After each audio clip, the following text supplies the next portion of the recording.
The life that I like to have, I'm like, give me time. All right. I think we're good.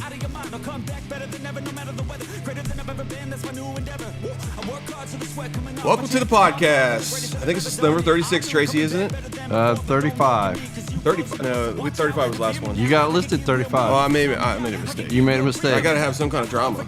I don't really need these glasses tonight because I don't got no screen to look at. What does that say, Aaron? 35. 35. You know what? That was the original, what we were going to do. Anyway, welcome to the Iron Pony Life podcast number 36. We'll go 36. Okay. Last week was 35. And we're at the great dealership of Ride NKY. And we got Aaron here representing them. And then we got our buddy Les here tonight.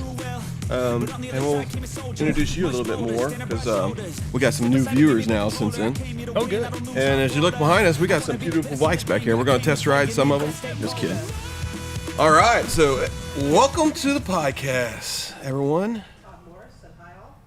Hey, Todd, how you doing? Welcome. My wife doesn't have a mic tonight, so next week we'll bring Tracy's podcaster, so that way we can have two mics there, and then you can actually talk at the same time too. Oh. Yeah, we have like 8 people now. Yeah, we can have up to 8. Yep. Yep. So next week is going to be fun. Aaron doesn't know it yet, but he's got to dress up. So Yeah, it's gonna be a Halloween he's got to have party. a wig or something. We're on Halloween party next week. Yeah, it's our Halloween night. He can be normal, I guess. I guess he could be a salesman at the dealership. Yeah, I guess. I could be a motorcycle rider and just have a helmet. So what kind of candy are you going to be bringing, Tracy? Because I keep bars. I was hoping he was gonna supply the candy. Where do you even find Heath bars? I can find them at Walmart. Yeah. It is kind of hot here. We're going to turn the air conditioning on again. It is kind of cold out there, Dad, and we're going to be talking about something like that. It's going to be colder in a couple weeks. It's gonna be cold tonight. I think we got a frost warning out tonight, I believe. Yep. Yeah. All right, so Tracy, tell a little bit about yourself. Huh? Go ahead and tell a little bit about yourself. Go ahead. Everybody knows me by now. No. We got new people all the time. Well, if you don't know me, my name's Tracy. I love motorcycles like no other. How many bikes you got? Right now, just 2.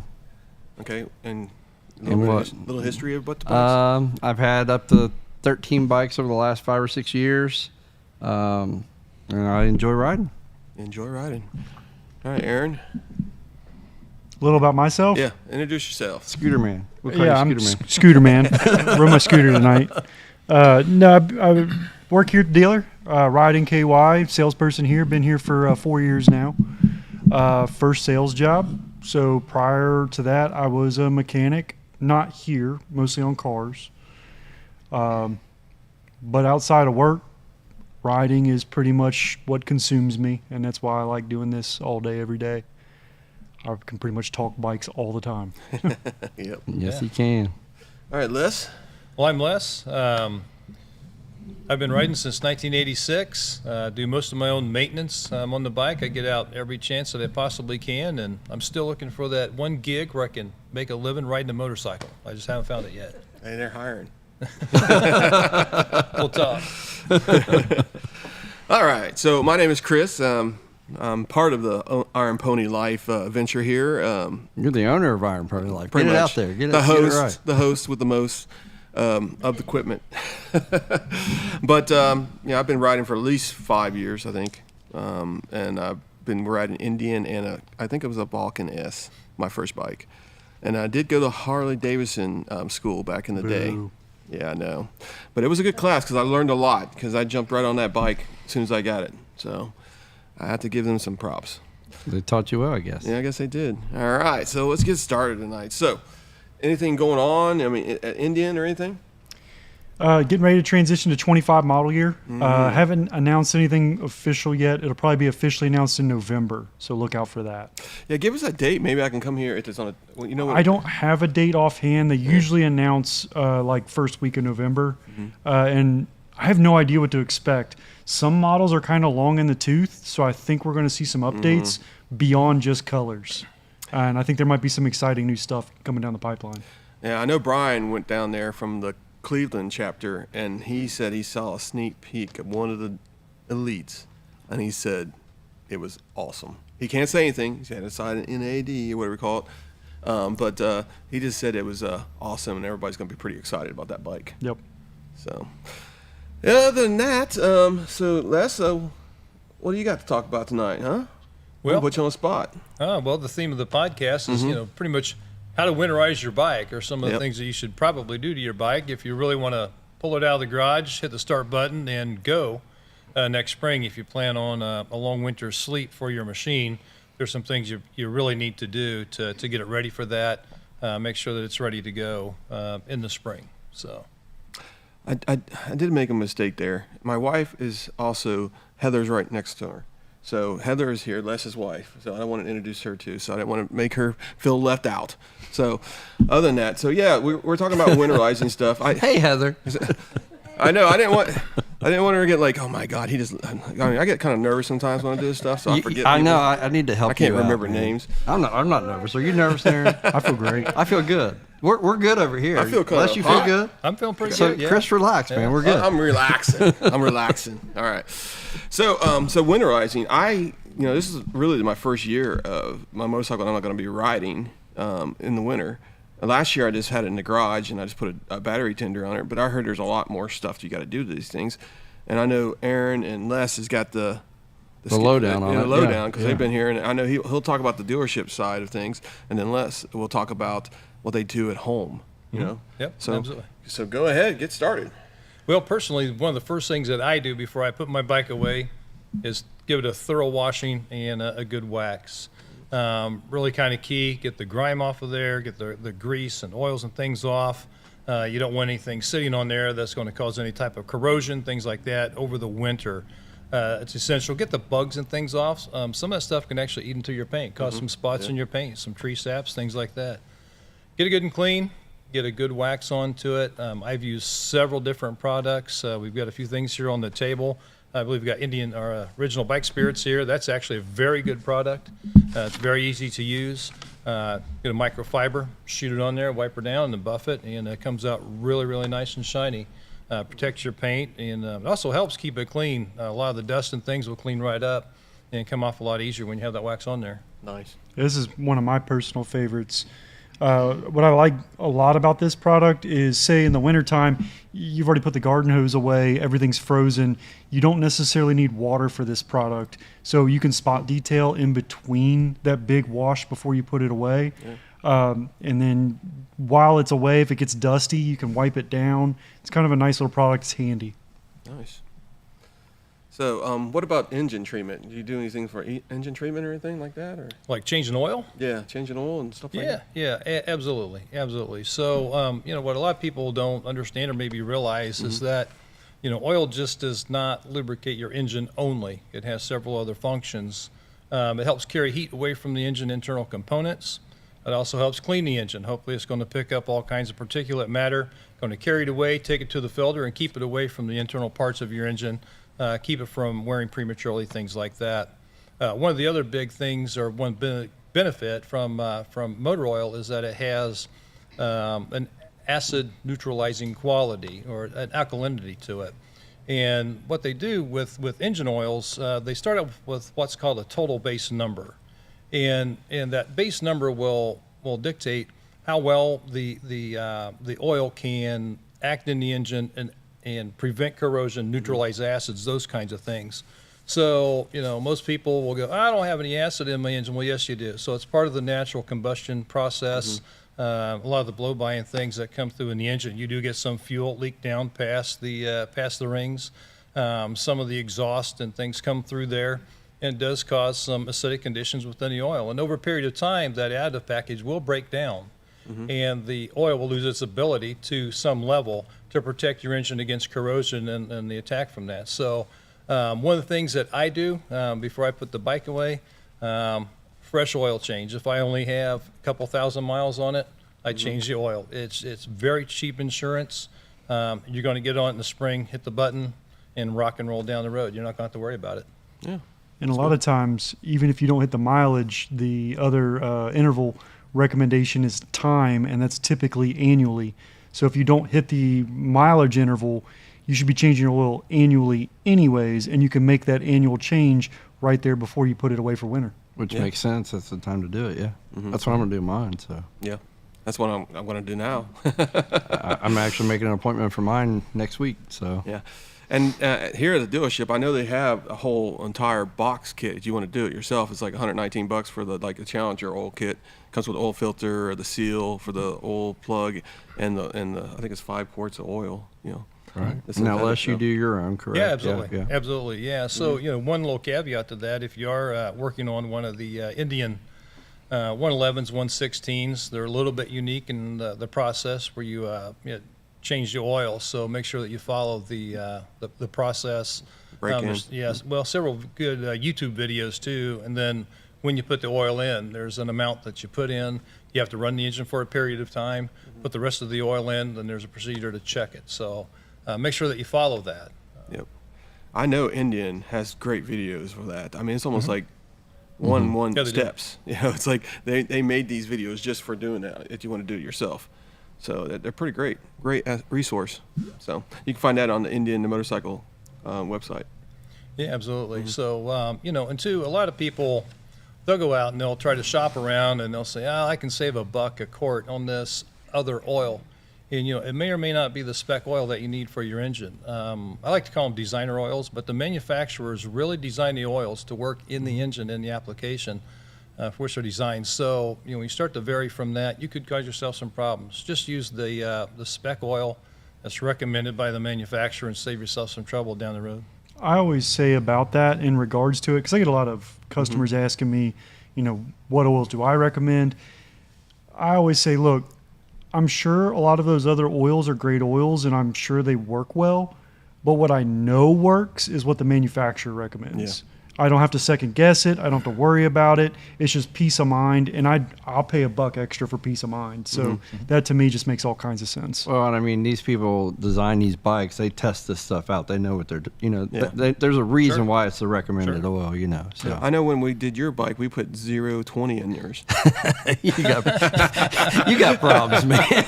Sewing machine oil. That 3-in-1 oil. Yeah, it worked it great, was 3-in-1. Yeah. So now here's a question for you, Les. Do you believe in stabilizers and using stabilizers right before the winter? Do you put that into as well, or? Yeah, absolutely do. Absolutely do. Again, that's cheap insurance for your fuel delivery system. You can eliminate a lot of things. Clogged injectors. Any other fuel issues that you can possibly think of. It only takes, I think, about an ounce of that fuel stabilizer for like 2.5 or 3 gallons of gas. It is not much at all. So it's literally a little bit like a small cup. Yeah, very, very small amount. And I use it in all of the engines that I have, my lawn mowers and things like that. If it's a small engine and it's a 4-stroke, it's going to get the stabilizer put in it. And at the end of the year, into the winter, I actually put it in my snowblower and run my snowblower out with a stabilizer in it. Just to clear that off. So conversely, I use it over the summer for a piece of equipment that's going to sit, and conversely over the winter for something that's going to sit. Absolutely.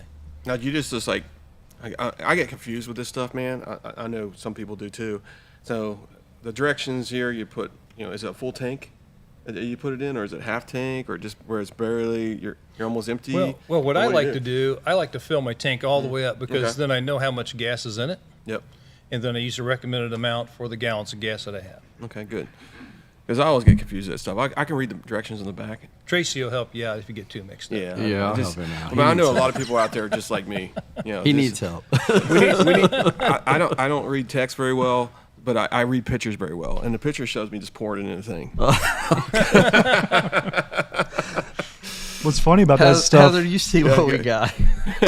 Well, the thing of it is, if you do use too much, I think the recommended solution is to redilute the fuel with some clean fuel. So I don't think that it's overly harmful if you do use a bit too much, but you'd still want to go with what it tells you. use what they recommend. Yeah. What were you going to say, Aaron? What I find funny about these products is depending on how many engines you're treating, I've had a bottle of this stuff when I'm only treating like 1 or 2 engines last me literally years. Oh, you should. So Yeah, it's based on what he's it's a saying. product that's like, buy it once, you'll have it for a long time, it'll serve you well, and it'll does last what you you many need, winters. And all these products they sell here at the dealership, by the way.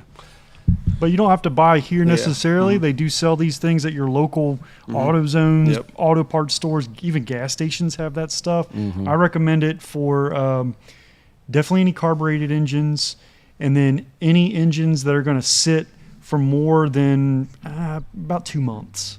If they sit for more than that, then you want to stabilize the fuel in the tank. Gotcha. Yeah, definitely. Now, another important thing that I was reading about is the tires. You know, and this might sound like a dumb question, but do you move your bikes around just to keep it from sitting on the same spot, leaned Yes. over? Yeah, multiple times throughout the winter, I'll go up and I'll push the bike forward about a foot, then I'll roll it back about 2 feet the next time. And kind of just keep that. Yeah, absolutely do. Keep it from sitting on one spot. Some people actually put their bikes up on axle lifts and lift the tires up off the ground. I can't do that. I don't have the equipment to do that. But one thing that I do pretty much all winter long, and Heather can tell you this, if it's a sunshiny day, I'll get that bike out and I'll go ride it somewhere. Just to get it. Just to get it out, Yeah. circulate the oil back through the engine, and just keep everything in good operating order. So, you know, the whole flat spotting of the tire pretty much isn't a problem in my garage because the bike's moving a lot anyway. A trick from the automotive side of things, when cars are shipped to dealers, they normally your tire pressure recommendations are somewhere 35 pounds of air in a car tire. Give or take. When they come in from the manufacturer, they come in with like 50 pounds of air in the tire, and that's to prevent flat spotting during transport. Oh, okay. So that's a trick you can do with a motorcycle as well. Overinflate a is little you bit? Overinflate slightly. You don't need to go up to 50 pounds. No, That's a little gotcha. absurd. Gotcha. I would say go 5 pounds over the recommended. Okay. But you'll need to remember to check your tires before you go ahead You and might start need riding to the bike. Might need to release a little bit of air too. Yep. So that's a trick to help prevent flat spots. So like with my Royal Enfield, I have that center stand. Would you recommend that I keep it on that center stand throughout the winter? For me, it really depends on the type of tire you're running. For the type of tires that you're probably running on your Royal Enfield, I wouldn't feel like elevating the tire would be super necessary. It's not a thing. If you're running like a very aggressive sport bike tire, they're very susceptible to deformation because of the cold. So those I do recommend elevating. Okay. And I've even seen race motorcycle tires. They're prone to something called cold cracking, where the rubber actually cracks from freezing. So that's when you get into super soft compound tires, race tires and whatnot. For those, I actually take race tires and store them inside my house. I was going to say, it sounds like you'd be better off to take them off. You have to, unless they're expensive and Right. you don't want them to do that. Right. All right. We do have some comments, questions, I guess, right? Yeah, Todd Morris. I don't know if you guys answered it or not. I hadn't seen it. Sorry. He was looking for a recommended fuel treatment name brand. That you prefer? Yeah. Anything you prefer? I know Staybill's one. Yeah. Right? Stable Stay-Bill. is who I Yeah. normally use. This is the stuff that we sell here. And to be honest, I don't. Helix or something? Helix. It's probably something that we get through one of our suppliers. Staybill is kind of like an industry staple when it comes to fuel stabilizers. But this is just a competing product. I wouldn't say one's better than the other. They're pretty equivalent. Yeah, if anybody's got any questions, please let us know and just put it in the chat, and we will try to answer them as soon as we can. We can actually, that's what you could do, star them, and then we can come back and look at them. Yeah, Okay. Staybill's actually spelled kind of funny. It's STA space BIL, if I remember right. Yeah, that is correct. It's, You're right. It's an odd spelling. Gotcha. All right, so another thing I guess we can talk about is, unless, Aaron, you got anything real quick? Or No. Okay. It's talking about batteries, okay? So I know a Challenger. I know there's an update for the Challenger and the Chieftains right now, where it fixes some battery drain, but I don't think it really matters. What, do you got your phone on still? I had it turned off, I Oh, thought. you're fired. I need a new co-host. There's the door. See you later. Anyway, back in there, the battery. What do you guys do with your battery? I do have mine on there, but I've been reading. Mine actually has nonstop. It's on a charger. What do you call them things called? What's it? Trickle charger. Trickle charger. Oh, not a charger, but it's like Maintainer. maintainer. So it maintains it. But a lot of people say that you shouldn't have it on all the time. You should go out there every week and plug it back in and off. So these new smart maintainers, like this one right here, and usually if you're paying, I would say if you're around the price point of $40 or higher, you're probably dealing with a smart battery maintainer. It's going to cycle like that for you naturally. You can leave it plugged in literally all winter, and it's fine. Old school stuff or cheap stuff below that $40 price point, that's when you're going to run into, yes, you should do on and off. I rotate battery tenders in my house. I shouldn't say battery tender, that's a name brand, but I rotate my battery maintainers at my house simply because that's our door chime. Simply because I don't have enough battery maintainers for the amount of bikes that I'm rotating it on. Right. Yeah. I don't have that problem at home yet, but probably will at some point in time. No, that's actually a very good comment about the battery maintainer. There are some old chargers there are trickle chargers, and they will continuously apply a charge to your battery, and they can overcharge your battery and cause damage to your battery. One of the reasons it's so important to get a battery maintainer is that it brings it to a full charge, which is really what you want. And then it monitors the battery, and as it starts to deplete or start to approach a discharge state, it'll automatically kick on and bring it back up to a full charge level. Once it senses that again, it stops charging, it monitors the battery, and then we'll charge it as needed. So very, very important. So the other thing too is a lot of people, well, I'll just throw it in the garage and I won't worry about it. And, they come out next spring and their battery's dead. One of the worst things that you can possibly do to any kind of a lead acid battery is to let it sit dead for any period of time. There's a natural process in there called sulfation. There's actually a lead sulfate crystal that'll grow on the lead grids inside of the battery. Wow. And what that does is it depletes the battery's ability, or decreases the battery's ability to, one, take a charge, and then two, to provide power over time and provide it consistently. And each time that a battery is discharged, the amount of sulfation increases and the capacity of the battery decreases. So it doesn't take too many cycles of charge-discharge to sulfate a battery to the point where it will not perform, especially in some of these motorcycles, with what they require. Some of the new Indians and things have, a very, very high draw and use a lot of electrical accessories and things like that. So your battery is highly tasked to begin with, and then you zap it and you take away 20% of its capacity to provide the power that you need, and it just can't do it. So you have to replace the battery. So what do you think about these new lithium batteries that they? Well, you read my mind, man. I was going to say the same thing. Am I ahead of you? Don't do it. Don't do it. Don't do it. Okay. Don't do it. Well, I will say this. If you deplete a lithium battery and leave it in a discharged state, you can damage that battery as well. You can also, if you provide a constant charge and overcharge the lithium battery, you can damage it that way. So similar, I'll say, characteristics to a lead acid cell, but a little different. But you don't recommend So it? the reason that I don't recommend a lithium, and this is specific pertaining to Indian motorcycles. Okay. The big Indians, anything with infotainment, anything like that. So your Chieftains, Roadmasters, Challengers, Pursuits, bikes along those lines. They are pretty sophisticated, have a lot of computers on board, and their computers like to operate in a very specific voltage range. The lithium batteries actually operate at a higher voltage range. And because of that, it causes all kinds of weird issues, and you'll get check engine lights and stuff like that, all caused from something as silly. Highly recommend you don't put the lithiums in these Indian motorcycles.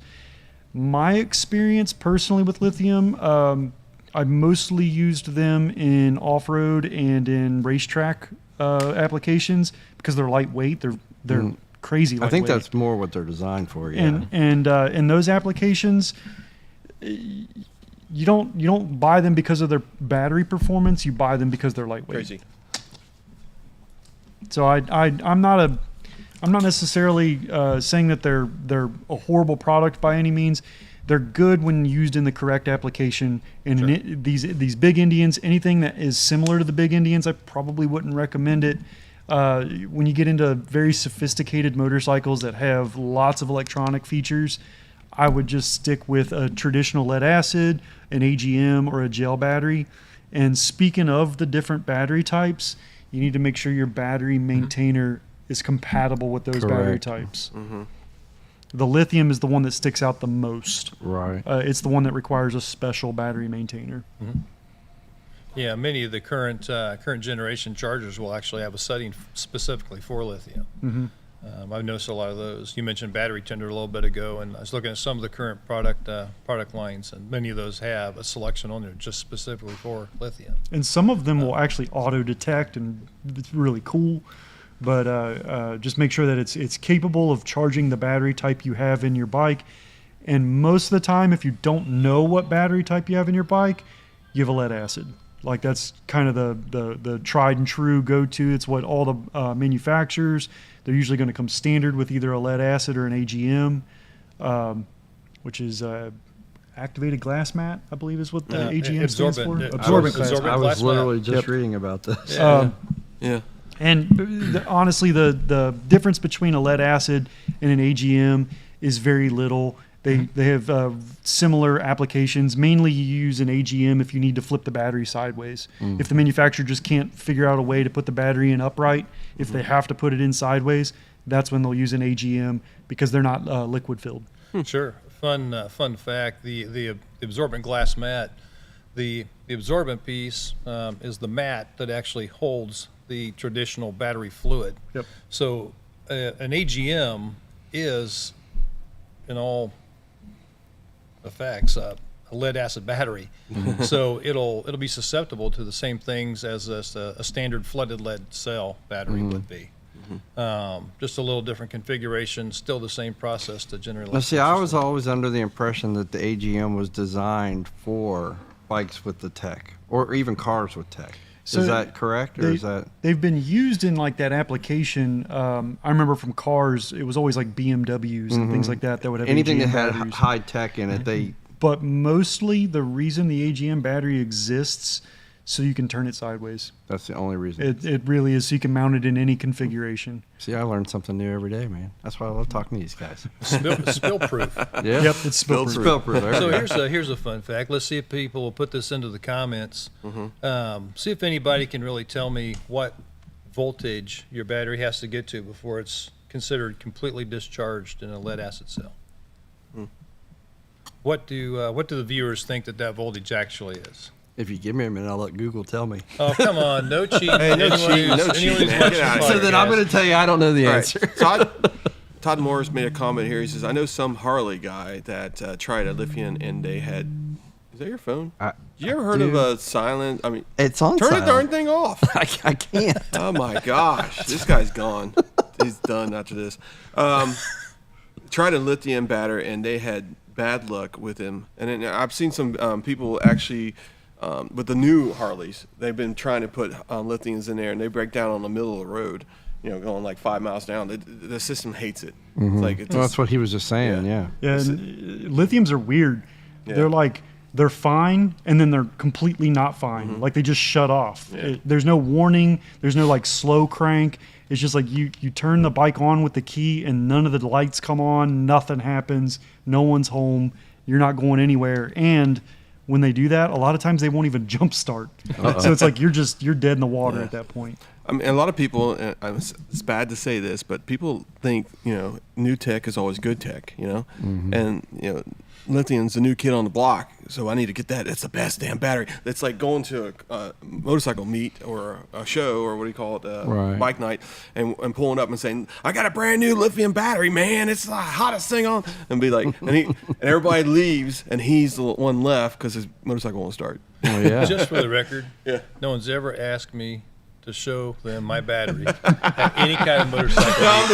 Ever. I'm just saying. Ever. That's what how people look at that tech. I mean, And I suppose it could happen. I think because it comes from the world of racing, Yeah. and a lot of folks, think so. they get caught up with like the hot new racing component. Like you're going to put cams in your Thunderstroke, and everybody wants to put the race cam in. hey, Matt. It's it's honestly like not practical. You know, like typically the right cam for you would be, you know, kind of a middle of the road, lower end cam. The race stuff is like, it's pretty extreme, which means you're going to have reliability issues, drivability issues, all things like that, just because you're wanting maximum performance. Gotcha. Todd had the answer for you. What's that? What does he say? He said 10.5 volts.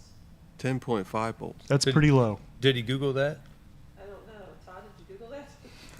Hey, I got a drone in his house. Hold on. Let me look at the footage. Hold on a second. No, he didn't. The generally accepted industry standard is 11.6 volts. You're considered completely discharged at about 11.6. Okay. So many people think, oh, I got a 12-volt battery, so 11, even 12 volts. Even at 12 volts, you're somewhere 12 around. O's done. Yeah, at 12, you're 50 to 60% discharged. And a lot of people think I got a 12-volt battery, and I got 12 volts. It's a great thing, and it's not. You're living at half past midway style, of yeah. being discharged. So, Yeah, 11.6. Hey, can you get this and plug that in right there? Right All there. right. You need some voltage, dude. You're about to fall asleep. Let's hook him up. Hey, so how much one of these costs here? Or what's the average? You said $40, So but 40's what I consider 40 is on the low end for a respectable battery maintainer. yeah, because this is a name brand right here, and This a lot one of people. right here, I think is like a fancier one. Yeah. If I'm being honest, and I think this one's, this one's $96. Yeah. That's what this one is. And Drag Specialties is a lot of people know them because they're in the motorcycle environment. And Drag Specialties is they're actually a giant distributor, and they own many different brands. But Drag Specialties, I don't really mind which brand you prefer, any of that stuff. This is a Drag Specialties branded Optimate. Optimate has a different line of different chargers, ranging in prices. Some chargers can do multiple bikes. But I feel like if you want to be reasonable, as long as you're spending $40 to $50, I think that you're going to end up with a decent charger. Gotcha. Now I know the one I have at home. I got mine at Costco, and it came in a 2-pack. Because I have 2 bikes. Now some people probably have 8 bikes in their garage. I don't know, like Tracy. But Yeah, I had to buy extra equipment for that. I mean, you do, and most bikes come with it, right? A hookup for it. No, No. that's uncommon. Okay, uncommon? The Indian motorcycle folks get treated because it comes installed on the bike. Yeah. It's built in, but most bikes out there require the installation of just a pigtail that hooks to the battery. Now, most of your chargers, they're going to come with it. This one comes with this pigtail. It also comes with a set of alligator clamps. That's pretty common with most chargers. So you'll get one pigtail. If you need extra pigtails, you can buy those separately. Like if you want to buy one charger and you own 3 bikes, just buy a charger and 2 pigtails. I know you can cover your bases. You can go to Amazon and buy it, that kind of the Yeah. hookups. So yeah. Yeah, absolutely. Yeah. I think I have like 2 or 3 sets of alligator clips and 2 or 3 of these other things. And All my toolbox from over the years of. I end up putting it on tenders. everything. I take the battery out of my lawnmower because it's kind of similar to a motorcycle I do battery. mine too, actually. I set it on the shelf. I put the alligator clips on it, and I put it in the rotation with the rest of them because I don't know. I don't want to buy $100 batteries every It's time a I turn lead acid around. battery. I Yeah. mean, it's, Well, now, see, I same thing. removed mine. I take mine out of the tractor right before on my last cut. Yeah, that's so, what I'm getting ready to do too. Yeah. Get ready to take that battery out. And I actually got a generator. I do that too, and I take it in and out. And when I need to put the power on, because it just snaps right on my generator to start it up. But because you never know if the generator doesn't start up because your battery's dead. I mean, it doesn't going to do Kind of anything. screwed. It's a non-serviceable generator. So you mentioned something there. You have a rotation. I mean, how many bikes do you have? Enough. Enough. Okay. His wife is outside. That's all I can say. But she's part of the problem. So Oh man, if you I'm can't say that on TV, man. full disclosure, no, she'll admit it too. Full Okay. disclosure between the two of us. I'm proud of myself. I sold one. Oh, okay. I sold a motorcycle. We're down to 16. Oh, my. Holy down to. cow! You He's can't got talk- Jiffy. Okay, He's got nobody- a dealership in his garage. Nobody can talk about me anymore. Remember that picture I sent that one day Yeah. at school, and like 25 bikes in his freaking so- garage. This is that dude. That's it. This is the guy. I've never had that many. I think my record is 7 at one time. Holy smokes, man! That's crazy. I think mine was 6. So you got me. I think my wife has more than I do at the moment. Wow. Okay, I want to test your memory. Can you name all 16 right here, right now? That's where it gets difficult. I think it's 5 KTMs, 3 Hondas, some weird stuff. Like I got a Husaberg, I have a Beta. I can't remember everything else. You got 6 more to go. Yeah, I know. There's Oh, so okay. Just many. keeping track. Yeah, we'll It's let absurd. you go. Tracy, why would you ask him something like that? Dude, I want to know. Like, Put I him on want, the spot Well, because you got competition now. I know. I want to know what's he sporting out there. Yeah. What's that? You got a question? Okay. So, what if she just got her bike? So, what if she doesn't get to the miles where it's broke in? What do you do? Then she's fine then What on do that. you do different? Do you Yeah. do anything different if it's not broke in yet? So- Do you want to let it set all season with not being all the way broken in? That's a good question, actually. So Make sure you put the stabilizer in your fuel. Mm-hmm. Make sure you keep the battery up, and I would recommend pumping your tires up a little extra. Mm-hmm. But as far as changing the oil, that's part of your break-in service, and I would recommend going out to the mileage for your break-in service. You really want to spend that time with that break-in oil in the engine. It's Oh yeah, you're right. the break-in Yeah, oil is it's designed to allow for a slight amount of wear more than normal, because when these brand new parts that are rotating together, they're actually when they're mated parts, they become what we call married, and basically, yep, kind of similar thing. You just wear on each other Yeah, you until just wear on each other. until you accept each other. Heather wears, We need an oil change. Heather wears on me a lot. This podcast is going to get us in trouble. I know. Break-in mileage is going to depend on the manufacturer. For Indian motorcycles, it's 500 miles. For most of your non-American made stuff, in fact, most non-American made stuff, it's actually 620 miles, because that's 1,000 kilometers. Okay, she has a Can-Am Spider. So if it's a Can-Am Spider, I would guess it's probably 1,000 kilometers or 620 miles. But I would also just refer you to your owner's manual. Yeah, exactly. Oh, Todd Morris had a comment for you. What's that? He said, Aaron, they have Meetings for that. meetings for that. They're here at Indian on Thursday nights, and there's so many people here. They have like 6 of these tables. Yeah, and they're full. That's funny. You got to sign up. There's a waiting list.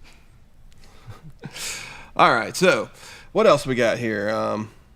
In the winterizing part, have we missed anything? I think we've covered all Cover. that. You need to cover the Yep. bike. Yeah, Cover the bonus. That's the bonus question right there. I was waiting. You're good. All right, the bonus, not bonus I'm question. paying attention. That's right. So we did have a bonus. We talked about 5 things, kind of. I think it was 5. So we talked about this. We talked about, washing and waxing. We talked about the oil change. Okay, that's 3. We talked about this. Okay, and then we had the 5th one. What was that? Rotating your bike. We back talked and forth. about we talked Tires. about the tires. Yeah. Tires. Yeah. And then the So, bonus. so now you're on number 6, And the bonus. yes. covering the bike. Covering the bike. Now, people are going to be thinking we're crazy, right? But there's dust out there.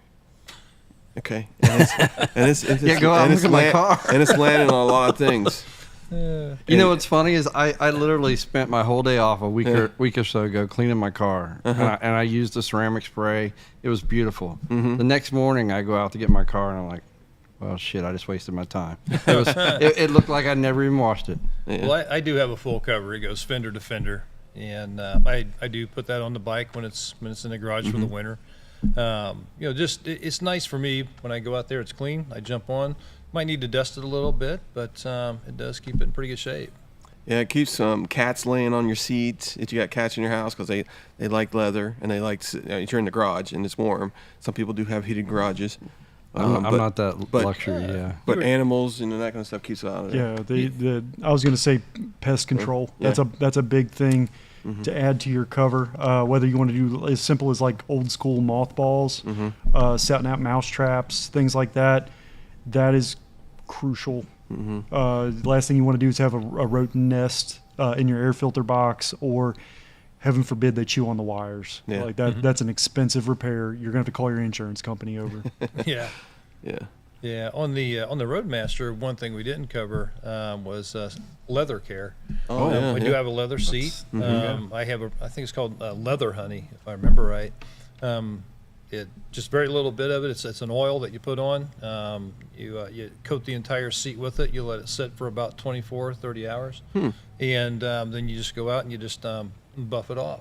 I actually saw that stuff at your house. Yeah, and it keeps the leather moisturized, keeps it soft, and voids cracking, things like that. So would recommend, doing that, prior to putting the bike up too. I do my seat several times throughout the summer. And it lasts a long time because he has a It does. bottle he's had 20 years. No, Yeah. not quite that long. But it does take very, very little. Very, very little. It is an oil. Yeah.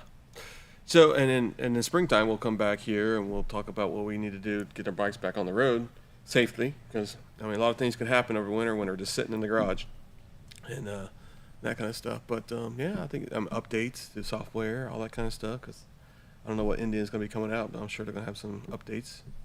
They use it every 6 months or something like that. Yeah, that new software for the Challengers is supposed to help keep from draining batteries down from sitting. Yeah. They're pretty notorious for it. The Challengers are. Now, to go into that, because the Challenger, I know somebody has a Challenger they finally did get the update because they got the GPS modular, but a lot of people, if they have a limited and they're like pre-23, I guess, they don't have the CarPlay. I guess you have to have the new update to have the CarPlay, but you can do a workaround with it if you just do a USB to cord phone and get CarPlay. So a lot of people are really adamant not to do any upgrades for the software. Can you speak to some of that? I can't for you. One, I'm bad with technology. Yeah. I'm I'm just just saying really bad updates with are it. good for bikes, right? Right. Or they're not trying to, But I can understand people's apprehension Yeah. because if we go away from motorcycles, I don't update any of my phones ever. Yeah. My wife's an engineer, so she's constantly yelling at me for it. But I'm always like, hey, that's planned obsolescence, right? Yeah. You do an update and all of a sudden your battery doesn't last as long. Yeah. So I can't really speak to it, but what I do know is some of our customers have used the plug-in wireless adapters for CarPlay, and they've been running Android Auto on them. Okay. And I've seen issues out of them. And I think that the issues that we're seeing out of them is because usually these are products made in China. They're not made to a high standard, and they're causing some sort of, I don't know if they're getting backfed voltage into the system, but we've had it go so far as we've had to replace some infotainments because of Wow. it. So just be aware of that and understand that if it's not a good quality product, if you're getting it from one of those silly Chinese sites, the Wish, the Temu, all those places, I would probably say it's not a good product. That's where Tracy gets all his parts from. Yeah, it checks out. For the royal mess. Yeah. So I have a comment for that. What was that? Actually, I get most of my parts from India because they are. Okay. Yeah. That's where they make What? them. So What is the comment for less? It says, do you use California Duster?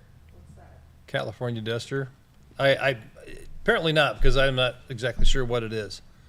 I use a lot of spray Look it up, spray Tracy. wax and microfiber towels. I buy the microfibers in bulk.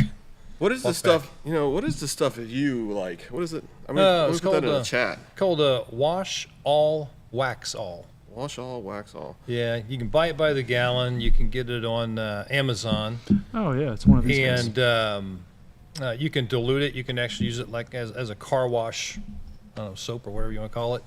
You can dilute it, use it that way. It'll give you a little bit of wax coating. Yeah. I use it straight out of the bottle and just spray it right onto the surface after I've cleaned it. And you can wipe it down, then you flip the rag over and you can buff it out. That comes out really, really now, nice. what brand is it that you're using? It's called Wash All Wax All. Yeah, I'm gonna put Okay. a link in the actual thing here. I use what's called Flowgenics. I don't know if you've heard of that or not, but it's pretty good stuff too. Tracy signed up to be a what is it called with them? Ambassador? Ambassador or something? Oh. Yeah, should be. Does it matter? Is it good on all finishes? Like Chris has a different type of finish on his bike. I've used it. He just refilled my bottle because I was lazy and I'd get some. But yeah, I've used it and it does work. Yeah, so I actually use it on the interior of my car, like the dash and the gauges, the seat trim, center consoles, doors, all of that. Yeah, right down to the hood and the wheels of the car. I use it on everything. And Lenny says that the adapters are trash. Yeah, Most of them, I would personally, if it was my bike, Yeah. I wouldn't run one. yeah, I actually do run one. One's like I use a Quad Lock as the name of brand, but Oh, you actually tried the quad lock out? Yeah. I was curious about that one. Yeah, I do Now, have that one. Quad Lock is a brand that I respect, so like I would think they would make a decent product. I got to keep updating it. I mean, it does restart sometimes, but I think it's every single one of them does that. It's like there's something with the system in my car. It does the same thing, but I think that's something with Apple, though. Well, I think Probably. I think so, because my wife has the same problem in her car. Yeah, It constantly restarts. yeah, it's probably what it is. But the quad lock I use, I just actually put a tutorial on the website today because last night at 3 a.m. somebody made a comment on one of our videos with the quad lock one and asked what my setup was. And I said, you know what, this morning that's what I did. I just did a step-by-step what I did to install it, because you got to buy a couple things, not just a quad lock. You got to buy like a wireless adapter and plug that in. It's because it's like a transformer. I love it quad lock. I mean, I have it on all my Yeah. stuff, but yeah, I feel like they should just sell the kit and have everything that you need. But here, they sell each individual piece for everything. Well, every bike's different. But I did reach out to them, Oh, here we go. This is gonna be funny. and they said that we wasn't our podcast wasn't part of their future. So I don't know what that meant. That was their comment. Yeah, it was like, we don't think we go to. We're not going down the same highway. We're going to have to look for another brand name of adapter, right? Yeah, exactly. Wow. But yeah, that was about 6 weeks ago too. I wish I could probably bring up the email with So, they so sent back. basically, in a roundabout way, We they're didn't have saying, enough subscribers. You're too small for us. Well, too, if you're using the wireless adapter and all that stuff, and you're really kind of tricking an infotainment system into thinking that you have a headset, is there some liability Yeah. with their product being used in that manner? They may be looking at that piece too, saying, we don't want to endorse any of that. Well, I mean, what was that, Glennie? This text? Hey, buddy. Hope everyone is having a good night. Little nippy outside. Yeah, it is. Aaron did ride the scooter, so he's gonna have a chilly ride home. I hope it has heated seats. I got heated gear. Heated gear. You're gonna need it. Do you have heated gloves and everything? Yes. What do you think about them? It's the way. It's the way? Absolutely. The way of the future? I feel like we were on a Star Wars show there for a minute. It's the way. So, not all our viewers are from the north, okay?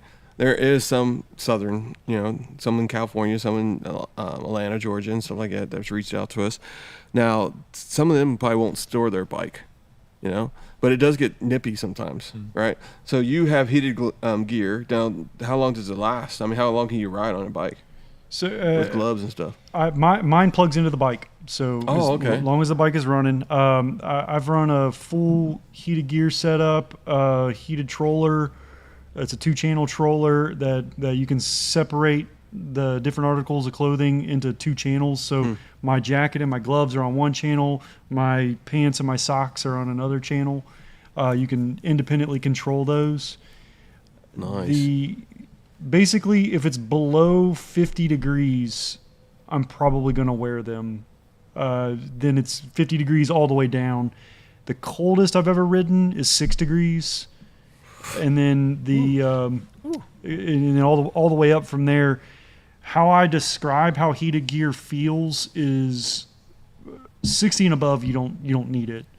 In the 50s, it's like that in between weirdness. You might feel comfortable with it. You might be hot with it.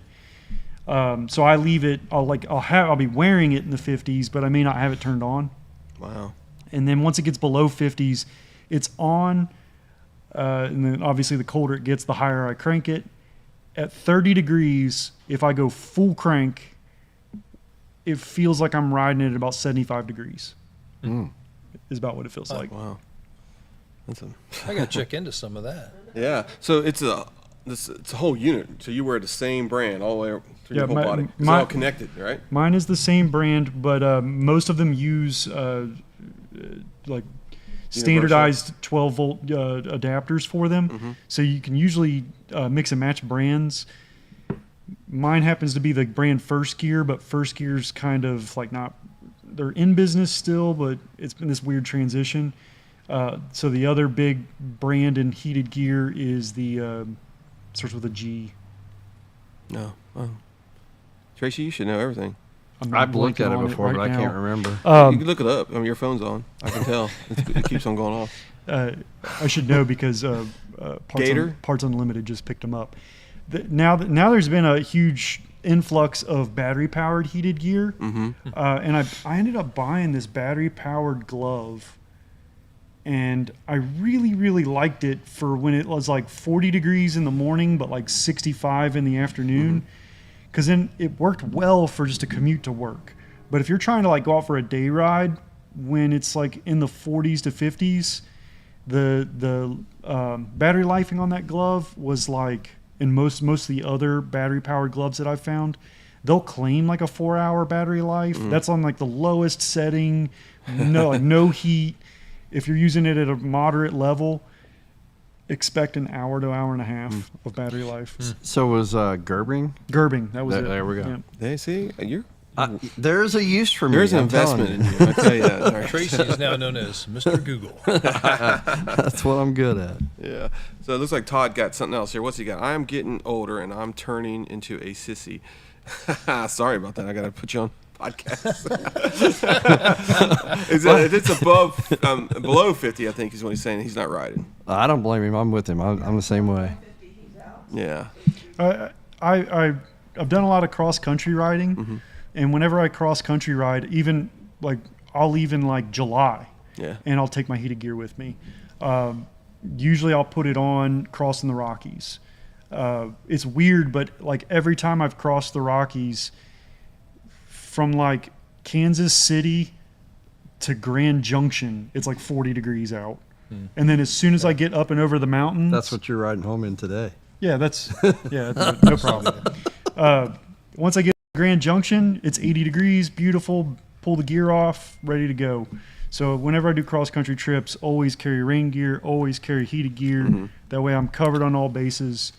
Otherwise, it really sucks. When you get into mountain areas, man, you can be 75 degrees down at the bottom and be up the top and be 50 or Easily. 45. Yeah. Easily, yeah. We, friend of mine and I went up Pikes Peak, and I think we got up there that afternoon. It was 31 or 32 degrees. Yep. 70 down below, but freezing up top. Right. Yeah, exactly. And in those kind of situations, like, and you don't think much of it until you're exposed to it for 2 hours, and then you're like, this really sucks. Well, the problem with our brains is our brains go with what we were, and we think that we're great, and we're not thinking about what we're gonna be. Yep. Yeah. Does that make sense? You want to be comfortable now, but you're going to be really uncomfortable later. Right. Yeah. So it's going down. Because when we went to Gatlinburg, or actually Gettysburg, there was a couple areas when we were going up there. We kind of went going into the hills on our way up there. It was kind of chilly, but when we went to Gatlinburg, sorry, and we went up to the Cleveland's Dome. Okay? that's where I was going to talk about. And we knew that it was nice and comfortable, 70 degrees. When we went up there, it was like almost snowing. Yeah. And that's, people were riding bikes. And I guarantee you some people were riding bikes up there and they wasn't prepared. They were not prepared for it. Yeah. I've seen it, yeah. Yeah, they're changing the name. It's not going to be Klingman's Dome anymore. Have you Oh, seen really? that? Yeah. No, are they really? Yeah, you have to Google it and see. They're changing it. That's I did not know ridiculous. that. I believe a Native American name is what they're going with now. Okay, cool. So Yeah. So what else we got here? I know next week we're going to be here. I guess we're going to do some Halloween. You okay with that, Aaron? I just want to make sure. Yeah. Okay. And then November 5th we're going to be here with what's his name? Billy Meinster, I think that's right. Bill Meister, yeah. Bill Meister. I think Junior is who you'll be with. Junior? Okay. Yeah, he's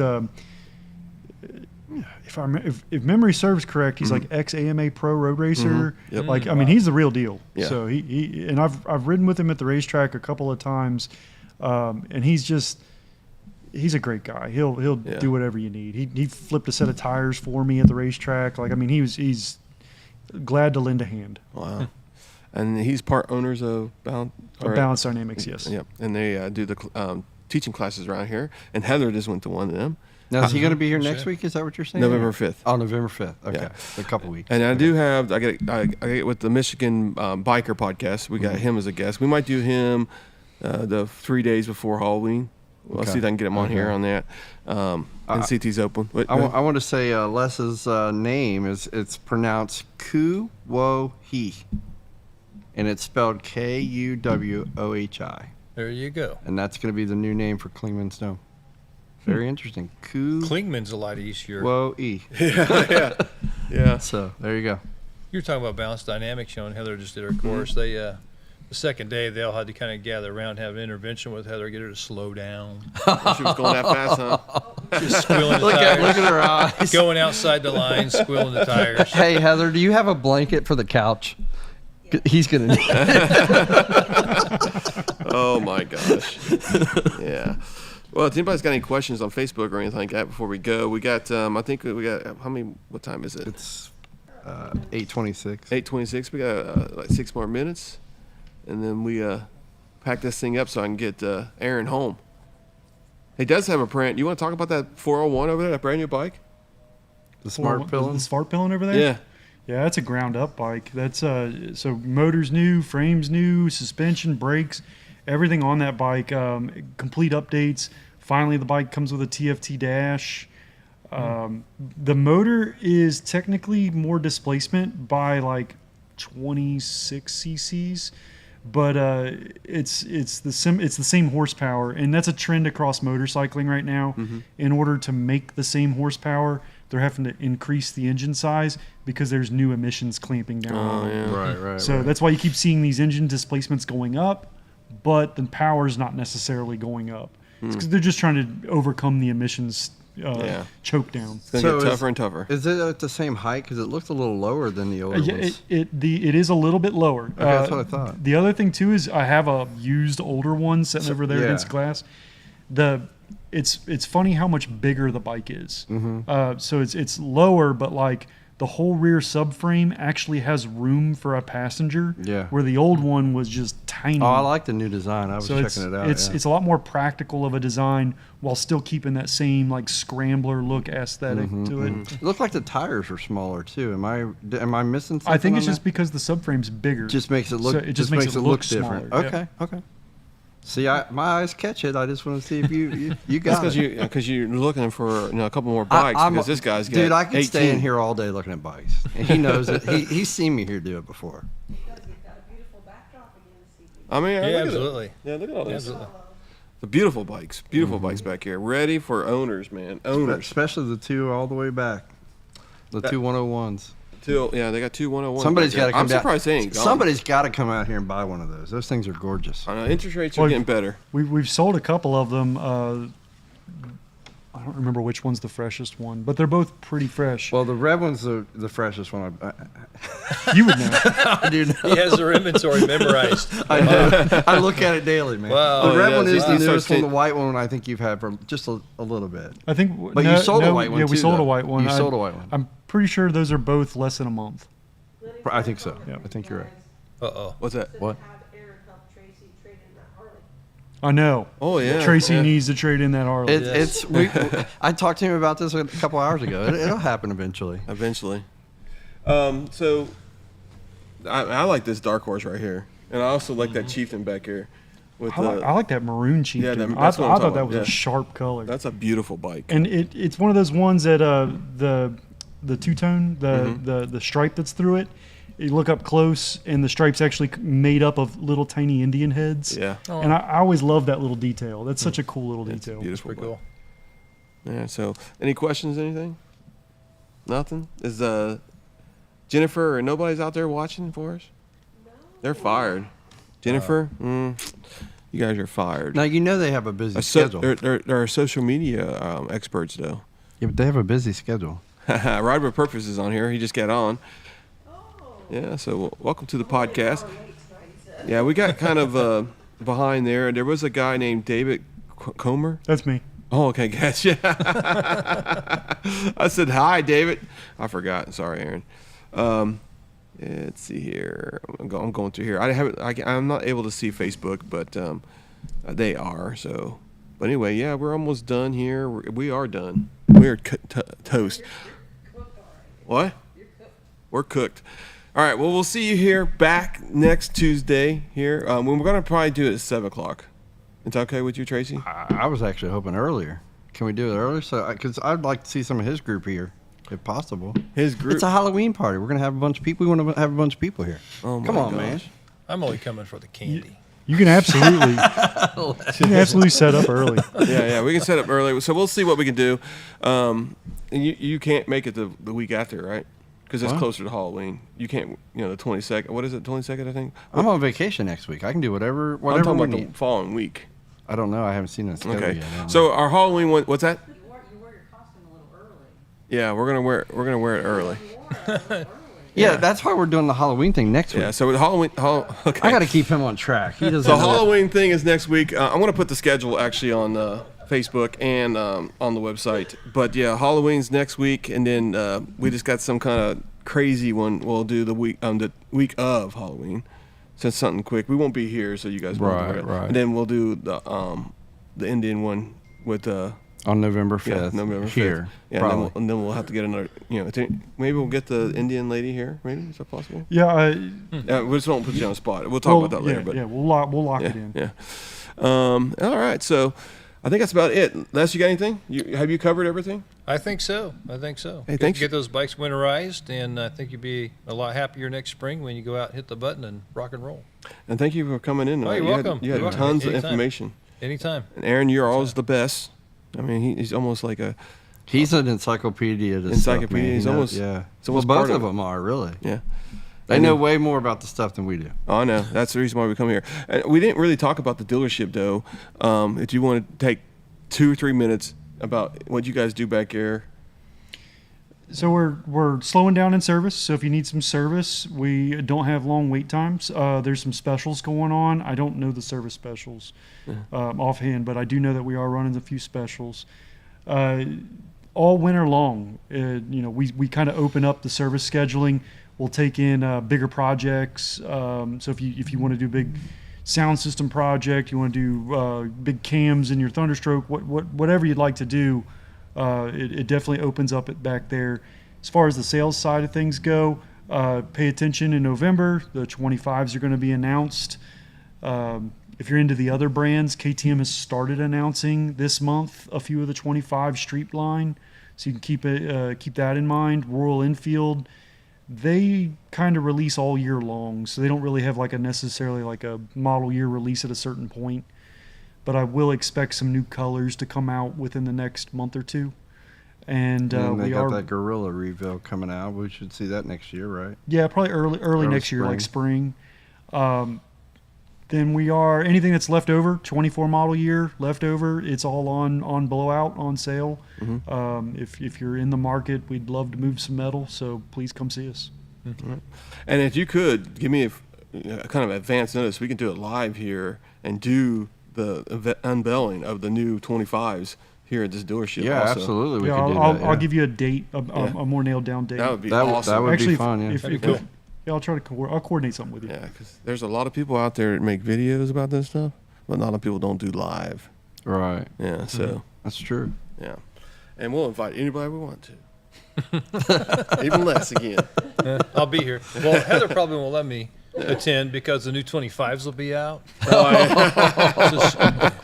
She'll make me stay home. But you Well, got I do to know- get off that couch I- first. 'Cause I do know I want an elite. you can be on the couch. That's all I that know. matters to me. I do want an elite. So, all right. So that's it, folks. Everybody have a good night. Let's get this guy Aaron home, and let's get this thing unpacked or packed up. Sorry, packed up. Have a good night, everybody. Yeah. Everybody have a good night. Yeah, Go ahead and have a end good that. End it. End it. End it. End it.